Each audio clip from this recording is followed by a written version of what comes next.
2014. Tapos, eventually, naging coach ako ng UP Diliman Wrestling Club mid 2000s, and then naging coach ako ng Philippine team, assistant coach ng Philippine Wrestling team from 2006 up to 2008, and then naging secretary general from 2009 up to 2014. And also, nagtuturo ako in my own capacity. And right now, nagtuturo ako sa Manila Boat Club every Saturday. So, ito yung Luta Libre. Luta Libre and wrestling. Oo, Luta Libre. And ito ba yung ano ba pagkakaiba ng Luta Libre sa combat wrestling? Ano, marami ng similarities eh. Sabihin na natin na sa Luta Libre, may mga holds na inaalaw na hindi na inaalaw sa combat wrestling. If yung tinawag na heel hooks and mga neck cramps. So may mga similarities din sila. Okay. And bukod pa rito, your daughter nga pala is also competing for UP. Tama ba? Si Carol Lee? UST. USD. Si Carol Lee Sevilla. Sa judo team ito? Ang UST. Kay Coach J. Yeah. Coach. College siya, high school college. Freshman siya ngayon sa UST. Oo, kasi kilala natin yan si Coach Gerald Arce. Yung kapwa-kabembro namin sa TAPS yan, si Coach J. Pero of course, in a span of 2 to 3 years time, mas marami pa tayong mga kabataan na magte-take up interest niya dito sa sport ng combat wrestling. Kasi nakita na naman natin na unlike yung mga Olympic wrestling or conventional wrestling, this is actually a great step closer niya in, of course, to reaching nga yung dreams ninyo sa mga iba't ibang combat sports, lalo na sa MMA. Yes. So medyo mas attuned siya sa MMA dahil you have takedowns and submission holds. So yes, totoo po yan.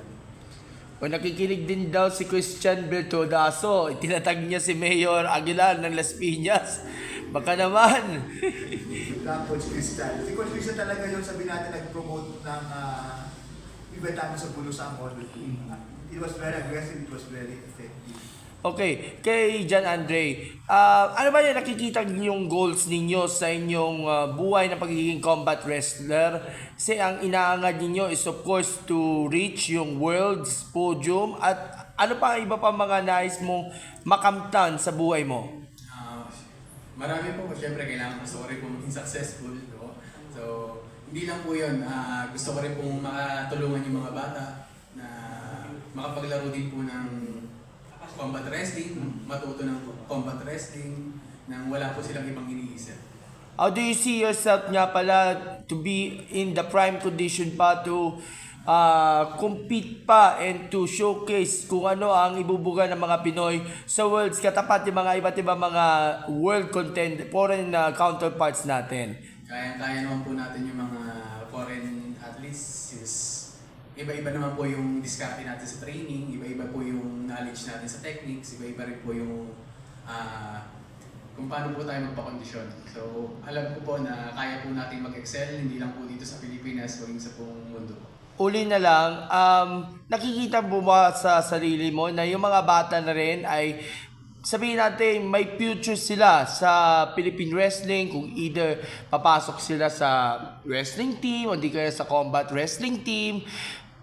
Kasi you've been coaching right now sa Laguna for quite some time, and we see yung ating mga bata are getting eager para at least ma-reach yung kanilang eye potentials dito sa wrestling. Yes po, actually yung mga players ko po ay halos yearly po talaga gold medal sa Batang Pinoy. So ang nagiging problema na lang po namin talaga ay yung support invitations para po ma-continue nila yung nasimulan po nila.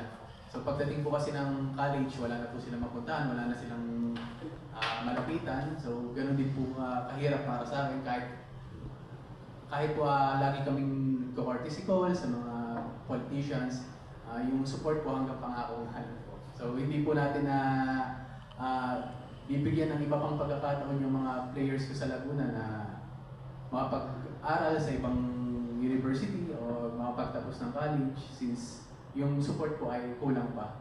So, pero nagtitiwala po ako sa mga athletes ko na kaya po nila.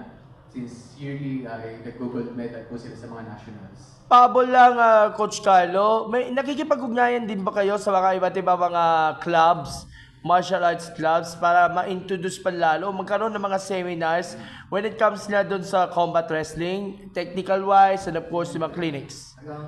As a new group, obligado kami makipag-coordinate and makipag-cooperate sa mga iba't ibang mga clubs.